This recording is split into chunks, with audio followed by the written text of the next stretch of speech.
Hola, soy Ceroner y bienvenidos al quinto videotutorial del curso Descubriendo lenguajes C#, en el que veremos más a fondo lo que es la programación orientada a objetos, ya que en el videotutorial pasado vimos qué era y cómo se estructuraba la POO, que así le llamaremos a la programación orientada a objetos de ahora en adelante. La POO está conformada de tres pilares fundamentales. Estos son los siguientes: encapsulación, herencia y polimorfismo. Vamos a comenzar con la encapsulación, ya que hemos visto varios ejemplos en donde utilizamos este concepto. El término encapsulación se refiere a que vamos a proteger los métodos y atributos de nuestras clases. Para entender esto debemos saber separar la estructura de un programa y entenderla bien. Pero ¿para qué nos ayuda la encapsulación? Debemos protegerlos para un mejor control y distribución de nuestro programa. Esto lo podemos hacer con los modificadores de acceso. Estos son los que regulan la visibilidad que posee las variables o el método desde otro objeto. Siempre se pueden acceder a las variables desde sus propios métodos, pero para otros métodos de diferentes clases sería diferente acceder a las variables. Y aquí tenemos todos los modificadores de acceso que existen en C#. Primero, public. Como su nombre lo dice, convierte las variables y métodos a públicos. Esto quiere decir que es posible acceder a su contenido desde cualquier objeto de cualquier tipo. Después le sigue protected. Si la variable es declarada como protegida, entonces no es posible acceder a su contenido desde objetos externos, pero sí es posible hacerlo desde métodos de la clase y clases derivadas. Ahora, private. Si la variable es declarada como privada, entonces solo es posible acceder a su contenido desde métodos de la clase, pero no desde métodos de clase derivada. Por default, si no es especificada otra cosa, una variable es privada. Ahora, interna. Si la variable es declarada como interna, entonces solo es posible acceder a su contenido desde métodos de clases que se encuentren dentro del mismo assembly. Y por último, protected interna. Si la variable es declarada como protegida interna, entonces es posible acceder a su contenido desde métodos de clases que se encuentren ubicadas dentro del mismo assembly, métodos que se encuentren situados en la misma clase y en clases derivadas. Por ahorita no hablaremos mucho de los assembly hasta posteriores videotutoriales. Por último, aquí les dejo una tabla donde indica el funcionamiento de cada uno de los modificadores de acceso y su rango de visibilidad. Para definir mejor el concepto de encapsulación, vamos a trabajar con algunos modificadores de acceso en una práctica. Utilizaré la práctica del videotutorial pasado, porque dejé varias cosas en duda. Primero, como ya lo habíamos dicho, solo explicaré el funcionamiento que tienen los modificadores de acceso en este programa. Recordemos que a las variables numerador y denominador las tuvimos que modificar para que fueran públicas. ¿Y esto por qué? Como les decía en la explicación, si una variable no se es declarado su modificador de acceso, por defecto se le asigna el de private. Esto quiere decir que no se podrá acceder a esta variable desde ninguna otra clase, excepto donde fue declarada. Pero como nosotros estamos intentando acceder a ella directamente en la clase CRacionales, debemos declararla como pública, y de esta forma ya podremos acceder a esas variables y modificarlas desde cualquier clase, como en este ejemplo que lo hacemos desde la clase racionales. Y también los métodos asignar datos y visualizar racional los declaramos públicos para acceder a ellos desde la clase racionales. Ya dentro de la clase racionales declaramos el método principal main, el cual, si podemos observar, es un método público. En fin, espero que con esta práctica se haya entendido el tema de modificadores de acceso, pero si aún tienen alguna duda, les dejaré la tabla de la presentación para que miren el nivel de protección que tiene cada uno de los modificadores de acceso. Y también deberemos saber lo que son las variables y métodos estáticos. Primero, las variables estáticas. Este tipo de variables, al igual que las constantes, se pueden acceder a ellas sin crear ningún objeto, pero su valor sí puede ser modificado. Las podríamos definir como variables de clase, ya que las que no son estáticas recordemos que son variables del objeto, atributo o variables miembro. Y de la misma manera podemos protegerlas con los mismos modificadores de acceso. Por ejemplo, static in sueldo igual a 1000. Y para acceder a ellas sería de la siguiente manera: nombre de clase punto nombre de variable estática. Ahora, al igual que las variables estáticas, existen métodos que también podemos declararlos como estáticos y los llamaremos métodos de clase, ya que los otros métodos recordemos que son el comportamiento de los objetos. Este tipo de métodos estáticos es un comportamiento idéntico pero para todos los objetos, por eso lo definimos como estático. Ahora, si puedes ir comprendiendo cómo funciona el método principal main, ya sabes que es estático y no requiere de un objeto para ser utilizado. Ya sabemos que es un tipo void y que no devuelve ningún valor. Bueno, esta clase de métodos presentan algunas limitaciones, como por ejemplo, no podrán acceder a variables del objeto, variables miembro o métodos del objeto. Para usar este tipo de métodos es lo mismo que las variables estáticas. Se usa el identificador de la clase, punto y el método. En la librería PCL existen muchos métodos estáticos. Por ejemplo, hemos estado utilizando el método estático WriteLine de la clase console. Retomando los métodos, ¿qué pasa cuando no son void y tienen que devolver algún valor? Ok, miremos un ejemplo. El retorno de valores ya lo habíamos visto, pero no lo habíamos explicado bien. Para entenderlo nos basaremos en este programa. Primero vamos a comenzar viendo el método valor al cuadrado. Es un método público y de tipo integer. En este apartado donde escribimos el integer es donde escribimos el tipo de valor que va retornando nuestro método. Puede ser integer, float, decimal, etc. O también, si no queremos que nos retorne ningún valor, le pondremos la palabra clave void. Bien, ya que indicamos qué tipo va a ser el que nos va a regresar el método, ahora deberemos indicarle el dato o valor que retornará. Y esto lo hacemos dentro del cuerpo del método, con la palabra reservada return y seguido de un espacio del valor que retornará el método. También debemos tener en cuenta que cuando escribimos la línea del return, ahí terminará el cuerpo del método, ya que las líneas que escribamos después no serán tomadas en cuenta. Bien, continuemos con el video tutorial. También debemos conocer lo que son las constantes en una clase. Las constantes ya las hemos visto y declararlas en el cuerpo de una clase es lo mismo. Además, puede tener los mismos modificadores de acceso que las variables de objeto o variables miembro. Por ejemplo, public const a igual a 23. Para acceder a ella, no es necesario utilizar un objeto de la clase, solo con el identificador de la clase accederemos a ella. Ejemplo, int p igual a clase.a. Esto sería así, ya que la constante a sería la misma para todos los objetos creados. Y aquí tendrán una práctica para que vean cómo declarar una constante. Aquí lo tienen. No lo explicaré mucho ya que le pondré comentarios. Solo observemos cómo se declara una constante, como podemos ver aquí. El programa vendrá incluido en el archivo de descarga del video tutorial. Ahora vamos a trabajar un poco con los parámetros de los métodos. Esto no es otra cosa que variables que necesitamos en nuestros métodos para realizar una tarea. Vamos a verlo con un ejemplo. En esta práctica, lo que hacemos es obligar a asignarle un valor a la variable de la clase PO, un valor de 0 al 9. De otro modo, la función devolverá false. Esto lo hacemos al acceder a la variable privada por medio de dos métodos.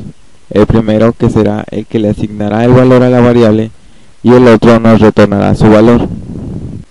Normalmente, todas las variables del objeto o variables miembro son privadas y se accede a ellas por medio de métodos de este tipo o a través de una funcionalidad especial que posee el lenguaje C# que se denomina propiedades.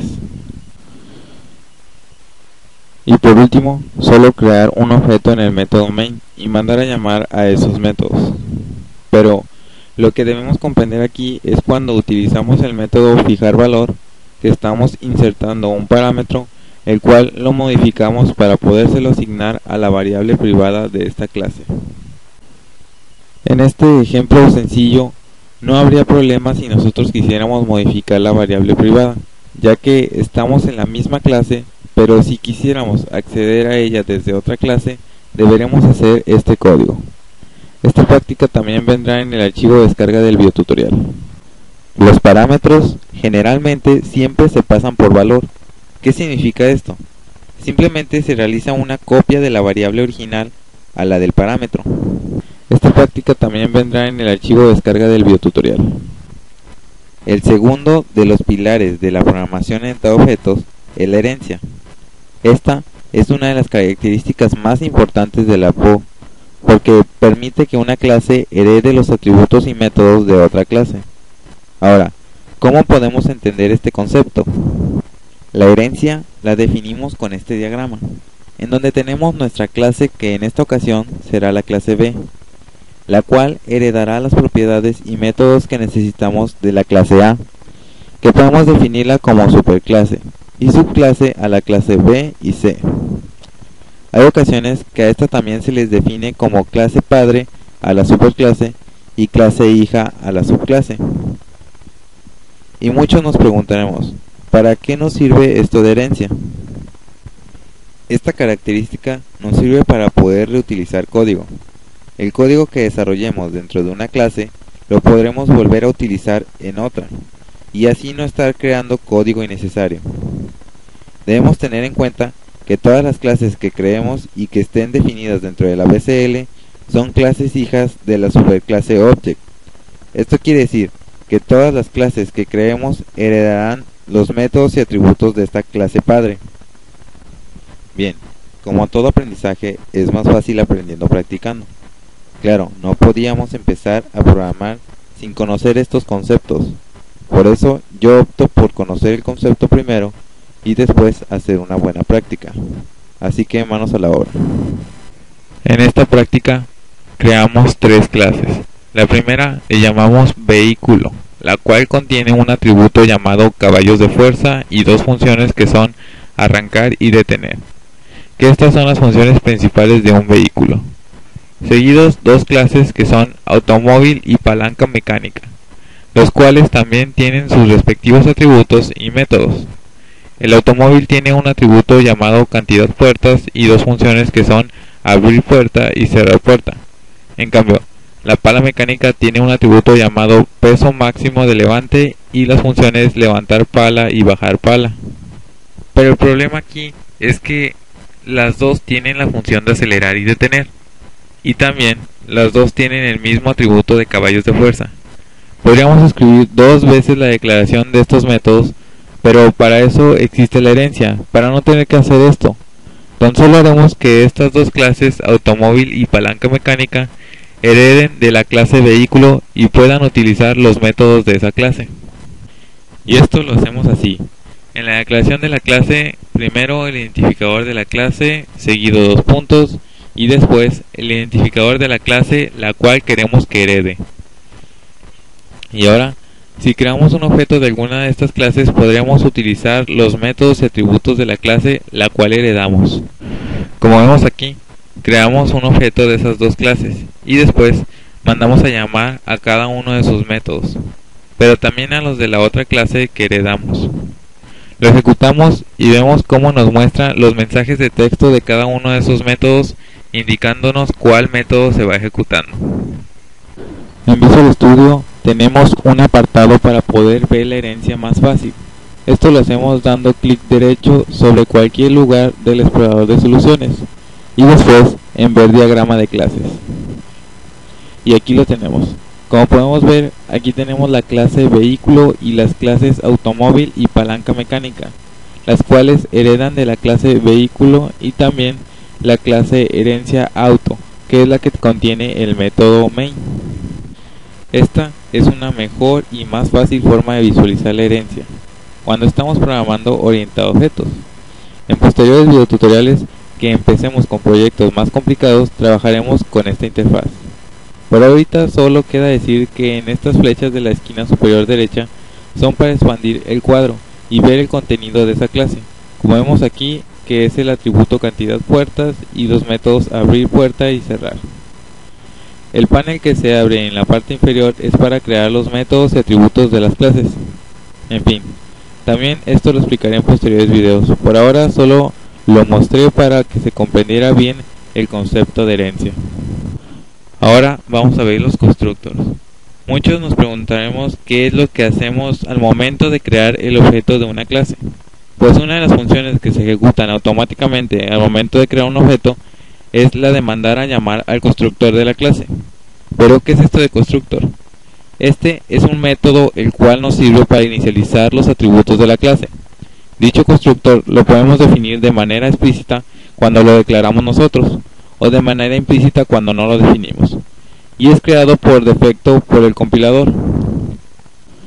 Una de las características más notables en un método constructor es que se debe llamar igual a la clase. Esto es lo que le identifica como método constructor. Por último, para terminar el videotutorial, veremos una práctica sobre los constructores. En este ejemplo, lo que hacemos es crear dos constructores para inicializar los valores de los atributos X y Y de la clase vector. Primero, declaramos los atributos de tipo float X y Y le asignamos valores decimales de ceros. Y luego declaramos los métodos constructores. Cabe decir que puedes declarar los métodos constructores que quieras. Como decíamos, se deben llamar igual que la clase, solo que estos serán métodos. El primer constructor solo muestra un mensaje. En cambio, el segundo constructor nos pide dos parámetros que son X y Y de tipo float. Y dentro del cuerpo del método lo que hará será asignarle el valor que le introdujimos en los parámetros a las variables miembro y mostrar un mensaje. También declaramos un método llamado mostrar valor. Esto lo único que hará será mostrar el valor de las variables X y Y, variables miembro. Y ahora el método main. Dentro creamos dos objetos para probar los dos constructores. Como decíamos, el constructor es llamado al momento de crear el objeto, y lo hacemos con esta sentencia. Como el primer constructor no pedía ningún parámetro, solo mostramos un mensaje al crear este objeto. No pusimos ningún parámetro. Pero en el otro objeto que creamos al llamar al constructor, vemos que sí escribimos parámetros, y aquí lo hacemos al llamar el segundo constructor. Por último, en los dos objetos mandamos a llamar al método mostrar valor para que muestre el valor de las variables X y Y en el caso de los dos constructores. Y por último, un readLine. Si lo ejecutamos, vemos el resultado de nuestro programa. Primero, el mensaje del primer constructor y el método mostrar valor, y seguido el resultado del segundo constructor con sus respectivos datos de X y Y. Bien, hasta aquí el video tutorial. No quiero que los videotutoriales duren mucho, para el próximo les explicaré el tema de polimorfismo. Espero que les haya gustado y les pido una disculpa por haber tardado tanto en hacer este video. Es solo que salí de vacaciones y es más complicado hacer los videos cuando no estás en tu casa con tu equipo. En fin, un saludo y nos vemos en el próximo video tutorial.